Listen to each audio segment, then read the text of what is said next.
Hey guys, what's up? It's Finch here, and today we're going to be going over the top 10 Pokemon in the SSOU metagame. That's right, we're back with another top 10 video, and I'm also going to have some in the future. I'm just debating as to whether I scatter them out, maybe one every week or two, or one every couple of days. So if you guys have an opinion on when you want to see the next top 10 video, let me know down below in the comments, and if you want to see more soon, hit that like button because we are in for a lot of cool top 10s. There are so many different things that we could take into perspective in competitive Pokemon right now, and we're going to start with perhaps the biggest one of them all, the top 10 Pokemon in SSOU. So we're going to actually start off with some Pokemon that don't quite make the top 10, honorable mentions if you will. Pokemon that in my opinion are absolutely within the top 15-20, but not quite within the top 10. These Pokemon are Ferrothorn, Kyurem, Zeraora, Tapu Lele, Zapdos, and Hydreigon. All of these Pokemon are consistent and even staples on some archetypes. For example, we see Zeraora as the second or third most common form of speed control on a lot of balanced and bulky offensive teams, the most common type of teams. We see Tapu Lele as a breaker on many different types of teams as well. Ferrothorn is the premier spike setter, Kyurem is an up-and-coming breaker, Zapdos a great defog, in fact the second or third best defog user in the metagame, and Hydreigon is another breaker. It did lose some viability with Spectre getting banned, but it's still quite good. Because of that, all of these Pokemon deserve a sense of usage and viability in the metagame, but not many of them are seen as maybe top tier or top 10 per se. I think you can make an argument for a couple of them, and I'm going to make that argument right now. I think the argument for Kyurem is that not many things check and countered. If you don't have a Blissey or a specially defensive Clefable or a Sizzler, for example, you're going to struggle against Kyurem, especially the choice spec set. In addition to that, it can even switch the magic up on you a little bit and stall you out with substitute plus pressure shenanigans or even Dragon Dance sets, making it a versatile offensive presence. Admittedly, it doesn't cover much defensively. While it does have pretty good natural bulk, it isn't truly a check and or counter to many different things in the metagame, therefore making it limited, and perhaps keeping it from the top 10, but you could look at pure offensive presence and how much impact it has on the games played, and you could say without a doubt that it is a top 10 offensive presence in the metagame right now. So, seeing as we're looking at Pokemon as a whole, it's going to be kind of hard to make that argument for me, but I could definitely understand why others would. One Pokemon that I don't think you could argue for being in the top 10 that makes this honorable mention list is Hydreigon. Hydreigon, without a doubt, was in this top 10 when Spectre was mid-tier, but it's fallen off quite a bit. Now it runs more offensive sets than defensive set, which is cool, makes it very threatening, but with the abundance of things like specially defensive Toxvix and specially defensive Clefable to wall it, coupled with lots of revenge killers that are common, such as Tapu Koko and Zeraora with close combat and Dragopol, makes it very hard for it to get more than one kill in a game, and that limiting factor definitely doesn't bode well for it, especially since it has a bit of 4 move slot syndrome. I know that's kind of a problem you want to have because there are so many moves that work well on it, but also it's a problem you don't want to have with Hydreigon when I have to pick between, oh, do I run Flash Cannon for Clef? Do I run Flamethrower for Ferrothorn and Corbinite? Do I run Earth Power for Heatran? Do I run Dark Pulse to kind of have a mid-ground option, etc.? And so on and so forth. I think all the others you could probably argue for. Ferrothorn perhaps a bit more fringe right now, as its spikes haven't been really peaking in the metagame, and there's a lot of ways to knock it off, burn it, etc. Plus, it doesn't match up too well with Zapdos, Geneticity, or Corbinite, so Ferrothorn may have seen better days, but it's still a very good OU Pokemon. It's Ferrothorn after all. As for Lele and Zapdos, two Pokemon we haven't discussed as much, Choice Specs Lele is on an absolute rampage right now, surging up usage stats and being a very popular option. With the banning of Magearna and Cinderace, it naturally got a lot better, which is unsurprising. And Zapdos has just always been a top 15-20 Pokemon ever since it was released. It's a good defogger, Hurricane is beneficial to it, and Heat Wave's even seeing more usage now to hit Ferrothorn and Excadrill, so in my opinion that's pretty cool too. Now, let's get into the top 10, what we're all here for. Coming in at number 10, another electric type, we haven't seen enough in the honorable mentions evidently, Tapu Koko. Tapu Koko just barely edges out Zapdos and Zeraora, and in my opinion, the main reason why is the fact that it's a great revenge-killing pivot. While Zapdos and Tapu Koko have one thing in common, being able to check Tornadus reliably, Tapu Koko, A, does it a bit better, as it doesn't have to risk confusion, nonsense being outsped, etc. It doesn't mind knockoff as much due to not relying on boots as much as Zapdos. It is treated as a bit less defensively capable. It loses to ground immunity when compared to Zapdos, so it's definitely not as good a defensive presence as Zapdos, especially since it doesn't run Heat Wave it doesn't run Defog with as much reliability, or even at all for that matter, but it makes up for it in offensive presence and typing. The Fairy typing allows it to check things like the Dragon Darts plus Hex plus Thunder Wave, Dragopol, being able to stomach 2 Hexes while not being statused by Thunder Wave. Admittedly, it's got to be careful with the Wisp variant, but usually you pair it with something like Heatran and that, or Tapu Fini, and that type of core does really well there.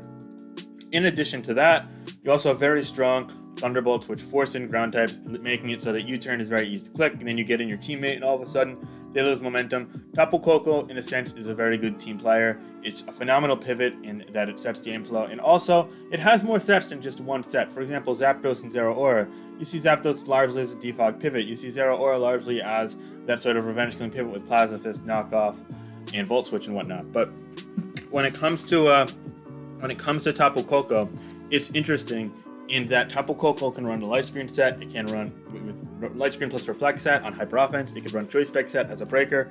It could run Heavy Duty Boots with Dazzling Gleam or Toxic plus Thunderbolt plus Bruce plus U-turn, which is the mainstream set. And all these sets serve different unique purposes that let it function well in the context of games that it's played in. And I think that makes it very good. I think Tapu Koko is at its peak in the generation thus far. It definitely started off slowly when we saw things like Sharon Black and Zygarde in a tier, but now it's absolutely phenomenal. Tapu Koko, without a doubt in my eyes, is a top 10 Pokemon, coming in at number 10. At number 9, we have Corbinite. Corbinite, after falling behind Mandibuzz for a while in both DLC 1 due to Urshifu and DLC 2 due to Urshifu and Spectre, finally is without those broken Pokemon in the metagame, and it's able to thrive once more. Corbinite is absolutely fantastic. It has a couple of sets that are really good, the Defog Pivot set and the Substitute plus Bulk Up set.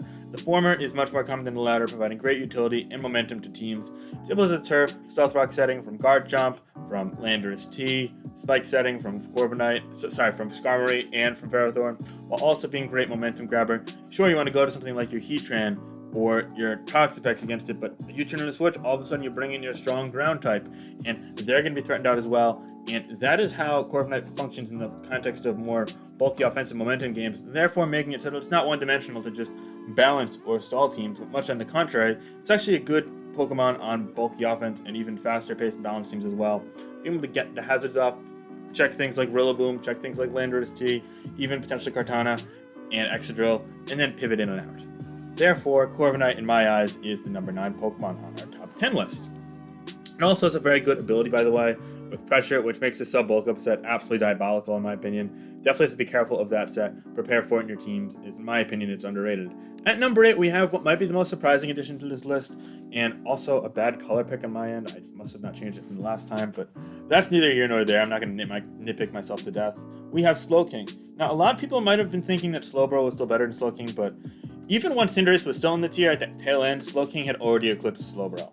And the main reason why is that Heatran is really good, and we see things like Nidoking and Tornadus T more and more and more. Being able to stomach their hits, pivot in and out is great. Slowking has now completely overcome the wave of Slowbro. Slowbro is still a good Pokemon, don't get me wrong, but Slowking is far and away the more common and better of the two in high-level play at the moment.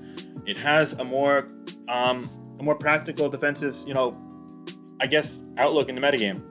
Heatran's super common. Yeah, Landorus T does a bit more damage to it, but it can still come in and out of the Stealth Rock set. Same with Tank Garchomp. And also, with things like Corbinite being used more and more, you don't really need Slowbro when you have Slowking. Slowking plus Corbinite course, for example, work really well. And that's an extension of that. It also is great with things like Rillaboom with Grassy Terrain. And it functions super well with Pokemon that abuse Future Sight, much like Slowbro used to in the old metagame, therefore making Slowking one of the top 10 Pokemon. It's a durable special defensive wall and pivot. Again, Teleport plus Future Sight allow for it to be an absolute pain in the ass to play around, and that makes Slowking super great. So yeah, a Pokemon that's previously been even NU in prior generations, but also UU, RU, finally has been given some tools to be a top tier OU Pokemon. In my opinion, that's great. Next up, we have another bulky water, and one of the few Pokemon on this list that I don't think the fans are going to be very happy about, that is Toxvix. Toxvix is without a doubt a top tier regenerator wall. It is a great defensive typing. Natural bulk is through the roof due to those defensive stats as well. It's able to really soak up Toxic Spikes while also spreading status of its own, be it through Toxic Spike, Scald, or Toxic itself, Baneful Bunker even. And if that's not enough for you, you can do some damage with Scald and Knock, or even get the items displaced with knockoff as well, which is great against boots users such as Tornadus T and Zapdos. And finally, Regenerator allows us to come in, tank it, and then switch right out and not even mind. It's really great in the metagame. It definitely seen better days. There was a point in time when Toxvix would have been, top 3 to 5 on this list, and now it's top 7 because we see things like Magnastorm Heatran and Garchomp and Landorus T, which will all be further down the list, or other offensive Pokemon like Tapu Koko and Zapdos, which can absolutely threaten it. Things like Kyurem and Lele are even surging usage, which absolutely annihilate it. And not to mention, Slowking is peaking right now, and Future Sight Teleport just kind of neutralizes it. But despite all this, Toxvix is still pretty good. It's of the wall things, you know, the scissors of the wall. It's able to stop Combine Clefable in its tracks if it's Flamethrower. It's able to soak up a couple of from Tornado's T even as well, Dragopol, and just function as a practical pivot. And in my opinion, that goes a long way towards cementing Toxvix as a top 10 Pokemon in the metagame. Next off, we have Heatran. Heatran is, in fact, a top-ranked Steel type in the SSU metagame. 1 of 2 in the top 10 and 1 of 3 in my video here, as we also had Ferrothorn and honorable mentions. Surprisingly, unlike prior generations, Heatran has eclipsed Ferrothorn in usage. Actually, it did so last generation as well, but in Generations 5 and 6, Ferrothorn just barely had it, especially in Generation 5, where Ferrothorn, when it was initially released, and was one of the top Pokemon. But now, Heatran is back in its Generation 4 form, where it is storming its way through the metagame, with Magma Storm in particular this generation and last generation. Taunt plus Magma Storm makes it a very effective trapper. Stealth Rock and Status Spread also works well, especially on special defensive sets, and there are a ton of other things it could do too. Eruption? Sure. You want to use Magma Storm plus Body Press to trap Blissey and Tyranitar? Go for it. You want to run Flash Cannon to be reliable against Fairy types and not have a stab that can potentially miss? Lava Plume to spread burns? Yup. Earth Power for other Heatran? Go for it. Toxic, Will-O-Wisp, Substitute, you name it, Heatran can absolutely do that. It also is a sturdy Volcarona and Clefable check. There are a lot of great things that Heatran can do, and it is super threatening offensively while also very practical defensively due to checking things like Volcarona and Clefable. While it does lack natural recovery, it almost feels like the combination of leftovers and protect make it so that it could go from 20 to 80 in the blink of an eye. All in all, Heatran is one of the top 5 or 6 Pokemon metagame. I was actually kind of on the fence about 4, 5, and 6. I think that, spoiler alert, Clefable could have been 5 or 6, Garchomp could have been 4 or 6, and Heatran could have been 4 or 5 as well. It's just kind of, these 3 were sort of tied in my eyes, and I went with what I saw most reflected in the usage statistics and also recent tournament play. So that's my reasoning. Coming in at number 5, which again is very close to number 6, is Garchomp, a dynamic physical presence both offensively and defensively. It has a number of effective sets, be it Stealth Rock, tank sets, or Stealth Rock offensive Swords Dance sets, sweeping sets, Swords Dance 3 attacks, or sub Swords Dance, and breaking sets without even relying on Scale Shot, just using Life Orb with Swords Dance to demolish things, or a mixed attacking set that can break as well. There are a lot of different things Garchomp can do. This Land Shark is not only fast, but it has a great natural bulk and a good enough typing that allows it to be immune to electric types, which every team needs an electric immune, coupled with being a Heatran Chuck, which there are few and far between of, so that goes a long way. Combination of stabs and Swords Dance makes it so that it's always able to make progress with the Swords Dance set unless it faces one of a very small handful of things that can potentially check that. Even then, it's likely able to at least get a kill or a significant amount of damage to open up the door for something else, making Swords Dance Garchomp, in my opinion, a very effective and underrated Pokemon. Even with Cinderace banned, the Rocky Helmet or Leftovers tank set does very well. It's able to neutralize things like Extra, opposing Landers, Tease U-turn spam, and plenty of others too. Also has great Zero Order response. Yup. Moving beyond that, we are into the top 4. Everyone's least favorite pink blob, Clefable, is at number 4. It's a versatile utility presence, be it through soaking up status, my oh my, I cannot talk, my apologies for that, or for the various other things you do, sorry about that, be it setting hazards or ignoring opposing entry hazards, be it through sweeping with Calm Mind or running unaware and being immune to other Calm Mind sweeps, be it through controlling the pace of play through using Wish plus Teleport, or through spreading status, I can't say the word spreading, my goodness, with Toxic or Thunder Wave, knockoff to displace items, so on and so forth. It's able to control the pace of play, while a number of common things in the metagame, and also it has unmatched versatility and utility, be it through sweeping, be it through walling, be it through supporting, be it through just neutralizing certain aspects of the game from the opponent. Magic Guard, coupled with the Fairy typing and Clefable's versatile move pool, goes such a long way towards defining the metagame and carving out so many different unique niches for Clefable as a Pokemon in SSOU. Coming in at number 3, we got Dragopol, finally back, approaching the top of the tier, much like it did in the DLC 1 metagame, perhaps unsurprisingly at that. Dragopol is back in business. It has a superb speed tier, the fastest Pokemon in the top 10 and second fastest in the top 15 behind Zero Aura. Dragopol is a versatile and speedy attacker on both ends of the spectrum. It can run physical sets with Dragon Darts Hex, I guess that's mixed, or Dragon Dance itself, but it's more known as a special attacker. The Spec set and the Hex-oriented sets with status are all phenomenal right now. It has great speed, coupled with a good defensive typing that it resists things like fire, water, grass, and also be immune to fighting. It's really good. And also immune to normal. It's really, really good. It comes in a lot. It's able to threaten things late game, especially. Heavy duty boots keeps it alive forever. Specs makes it super threatening. You can go on and on and on, but all things considered, Dragopol is very dynamic offensively, very practical in terms of as being used as a pivot, and also can just revenge kill things whenever needed. So yeah, all in all, Dragopol is one of the top 3 Pokemon in my eyes. Coming in at number 2, perhaps a bit more of a contested opinion, but in my eyes, Geneticity is one of the best Pokemon easily in the metagame. It's able to control game flow, it's able to knock things off at an unmatched pace while also posing an immense offensive threat, be it with just Hurricane outright or the nasty Clefable coverage sets as well. And also amazing utility with Defog, U-Turn, Regenerator plus Boots is so crazy on a Pokemon like this with U-Turn and so much speed. Tornadus-T, it never dies. And it's always wearing the opponent out. It is the ultimate middle finger to opposition. You want to live all day? Yup. You want to eventually kill everything? Yup. And guess what? If you're alive and your opponents aren't, then that's how you win the game. So spoiler alert, a Pokemon that enables that is very, very good. And it's also pesky. Tornadus-T, the pesky utility pivot and sweeper, coming in at number 2. Regenerator plus Boots grants it so much longevity. Knockoff, U-turn. They're able to control the game, really. Shut down specific openings that the opponent may have. And again, breaking. Hurricane, Heat Wave, Knockoff, Icy Wind, Weather Ball, if you guys understand. It's all great. Tornadus-T, often considered, is one of the best Pokemon in the metagame, and I wouldn't be shocked if it eventually was seen as broken by some either, so we'll have to wait and see how that goes. But yeah, coming in at number 1, unsurprisingly, I'm sure you all saw this coming, Landor Asterion, Lando-T, the dog.